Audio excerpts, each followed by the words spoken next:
الحمدللہ رب العالمین والصلاة والسلام علی سید المرسلین۔ کنز الایمان قرآن اکیڈمی میں خوش آمدید۔ ہمارا تلفظ درست کرنے کا سلسلہ جاری ہے۔ آج انشاءاللہ الکریم ہم آپ کو وہ بتائیں گے جو شاید آپ نے پہلے کبھی نہ سنا ہو۔ آج رکوع جو نماز میں فرض ہے اس کی تسبیح کے بارے میں ہم سنیں گے اور اس کے مسائل سیکھیں گے۔ آپ بھی ہمارے ساتھ جڑ جائیے، ویڈیو جو ہے وہ مکمل واچ کیجئے اور زندہ دلی کا ثبوت دیتے ہوئے اس کو لائک بھی کر دیجئے اور کمنٹ بھی ہو سکے تو کر دیجئے تاکہ ہماری حوصلہ افزائی ہو سکے، اور شیئر بھی کریں تاکہ علم پھیلے، جہاں تک جائے گا انشاءاللہ الکریم آپ کو اس کا ثواب ملے گا۔ جب نماز پڑھتے ہیں تو نماز میں رکوع کرنا فرض ہے۔ نماز کی ہر رکعت میں ایک مرتبہ رکوع کرنا یہ فرض ہے۔ نماز کے اندر جب ہم رکوع میں جاتے ہیں تو رکوع کے اندر جو تسبیح پڑھتے ہیں اس کی ادائیگی میں پورا خیال کریں گے، وگرنہ نماز ٹوٹ بھی سکتی ہے، نماز ضائع بھی ہو سکتی ہے۔ جب ہم رکوع میں جائیں، رسول اللہ صلی اللہ علیہ وآلہ وسلم کی ایک حدیث پاک کا خلاصہ ہے کہ جس نے رکوع میں 3 بار سبحان ربی العظیم کہا اس کا رکوع پورا ہو گیا۔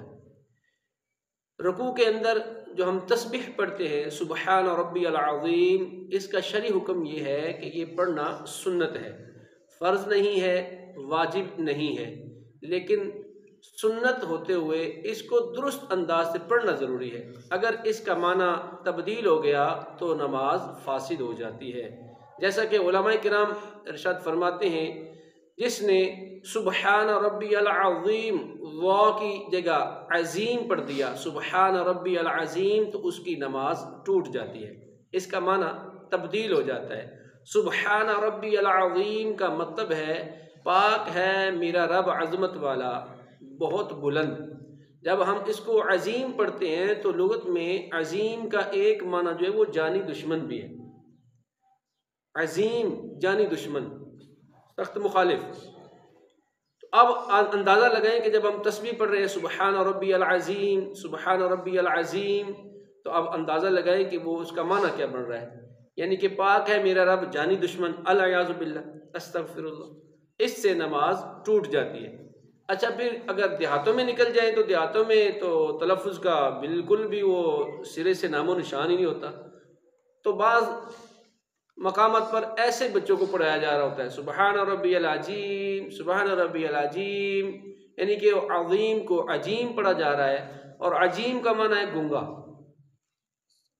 اب اندازہ لگائیں کہ جب ہم اپنے رب عز و جل کو گنگا کہہ رہے ہیں، الیاذ باللہ استغفر اللہ، جو کہ رب کی شان ہی نہیں ہے، تو پھر نماز ہماری کیسے درست ہوگی؟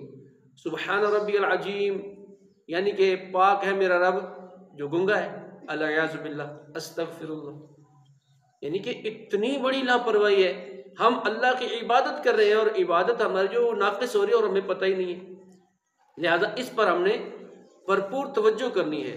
اصل لفظ ہوتا ہے سبحان ربی العظیم واو کے ساتھ، ذال زا واو، اس میں فرق کرنا یہ ضروری ہے، وگرنہ نماز میں جب ہم تسبیح پڑھیں گے، اب اندازہ لگائیں تسبیح پڑھنا سنت ہے، اگر کسی وجہ سے تسبیح چھوٹ گئی تو نماز تو ہو جائے گی، اگرچہ کہ مکروہ تنزیہی ہے، لیکن اگر اس تسبیح کو غلط پڑھ دیا تو پھر نماز ہی باطل ہو جائے گی۔ آج ہم اس کی مشق کریں گے، آپ کو سکرین پہ بھی نظر آئے گا، میں نے یہ ڈال دیا اس کے اوپر، سبحان ربی العظیم سبحان ربی العظیم، یہ دونوں غلط ہیں۔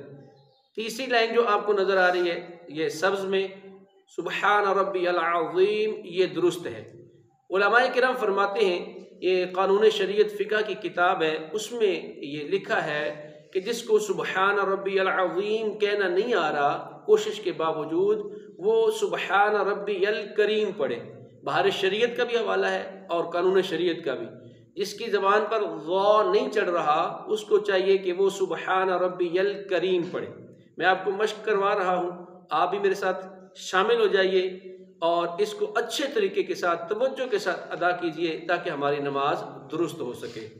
بسم اللہ الرحمن الرحیم، بسم اللہ الرحمن الرحیم، سبحان ربی العظیم، سبحان ربی العظیم،